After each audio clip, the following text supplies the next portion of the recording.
So now that our pad stitching is done, we're going to tape the roll line. So take your pattern and take a piece of twill tape and measure it out along the roll line on your pattern. All right. What you want to do is mark on top of the twill tape where your roll line intersects with the seam allowance and neckline, the top of your roll line, and then the bottom of your roll line as well. We're going to mark that. Okay. So mark the top and leave extra past your marking. So I have about an inch past where I mark the top of my twill tape, and then I'm going to mark the bottom of my twill tape, and I'm going to leave about an inch past that. All right. So I mark the top and bottom of the roll line, and cut that. Okay. So now we'll take this twill tape and we're going to line it up. Okay. I'll give it a press real quick first.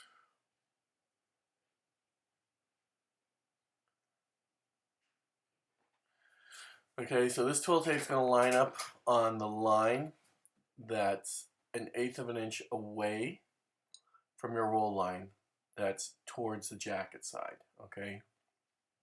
Remember, we made two lines 1/8 of an inch away from the roll line.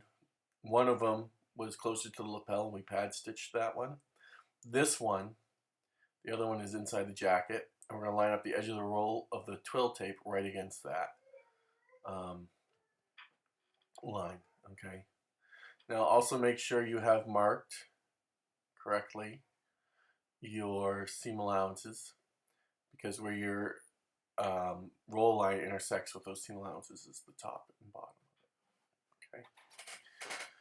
So line up the mark on your twill tape, the bottom mark, with the bottom part of your roll line on your jacket, and pin it in. And we have the extra tape on the edge to mark that. And then at the top, we're going to do the same. Okay, so make sure everything is marked very well. Okay, so I'm going to find where the top of my twill tip goes, and I'm going to move up my ruler 1/4 of an inch from there and mark it. Okay, and then I'm going to go up another 1/8 and mark that. All right, so found the top of my roll line, I measured up 1/4 of an inch and also an 1/8. Because what I'm going to do is I'm going to pull my tape to shrink that kind of line that my tape is going to be taped to. All right, so you can either pull it up 1/4 or you can pull it up 3/8. For mine, I pulled it up about just a little over 1/4. All right, and what this does is it acts almost like an elastic. So think about your roll line. That's your break line. Okay, that's where your jackets are, crossing over and open up. We want this to stay snug and tight against the body. Okay, we don't want it to be loose and to hang open. So that's why we shrink it like this with our twill tape. So now I have ease pinned in between the two ends of my twill tape. What I'm going to do is just kind of try to even that ease out. I want it more towards the top of the lapel than the bottom. That's where it really counts, but I don't want all my ease right at the top. Okay, so I'm just gonna start putting pins in. Make sure your twill tape is right against the line that we want to line it up with as you do this, and it doesn't move around on you. And just try to maneuver that ease around. And you'll see in the video here that, I pin and then repin, and then I kind of use my fingers to move that ease up a little bit. See, I'm unpinning it here. I'm kind of moving the ease up because I don't want so much ease down there. And just trying to get everything spaced. I'm actually going to repin the bottom because it came out just a little bit when I pulled that pin out. So make sure it's good and tight. Okay. So again, you just want to maneuver that ease. Okay, you want to kind of even it out, have more towards the top than on the bottom. And you're just going to pin down the center of your twill tape for now to hold that ease in place.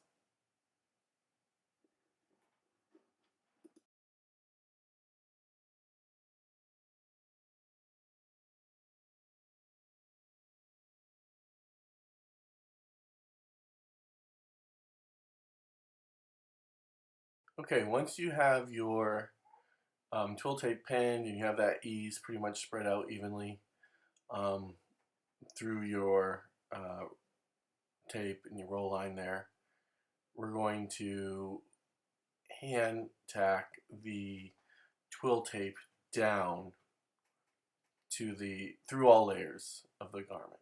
Okay, so here you can see I'm just finishing up my pinning. I'm just kind of maneuvering the last of the ease through, and again I'm pinning right through the center of the twill tape. There we go. Okay, so what we're going to do is we're going to using thread that matches the color of your fabric, you're going to do a slip stitch here.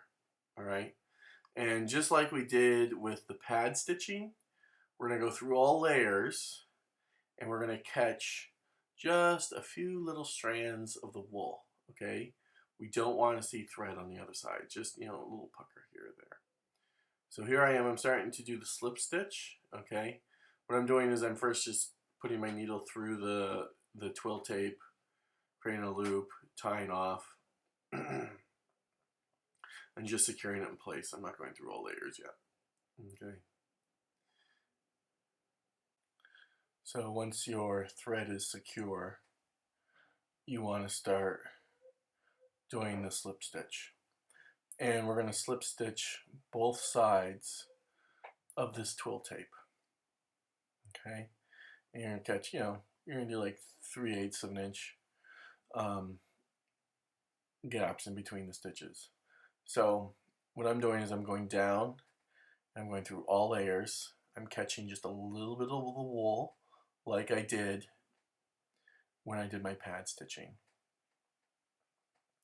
And then come back up, travel about 3/8 or so, and then come up through the twill tape, and then right where I came up through the twill tape, I go back down through all layers, catch just a little bit of that wool, come back up, okay, and then continue on like so.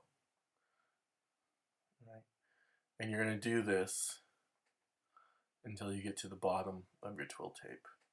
And then you'll do the same thing on the other side of the twill tape until the whole thing's been done.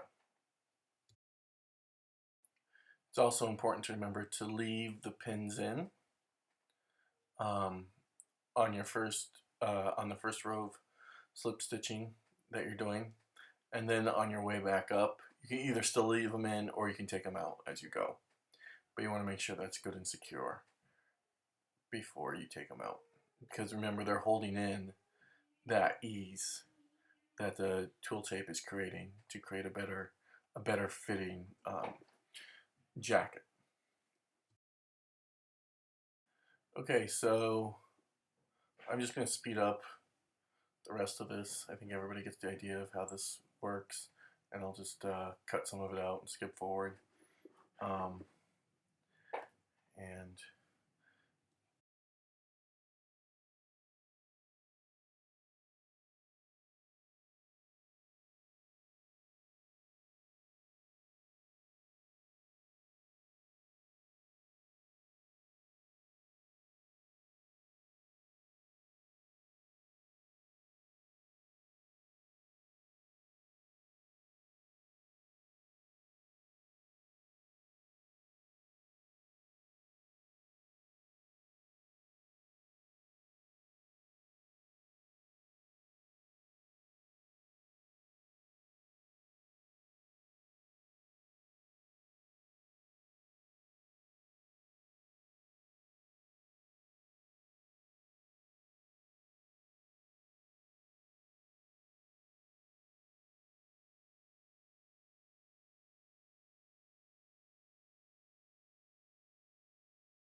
okay, so now that we have the whole thing stitched on, we can trim away some of that extra at each end. Do not cut it right at the very end. Leave at least 1/4 of an inch on each part of the tape.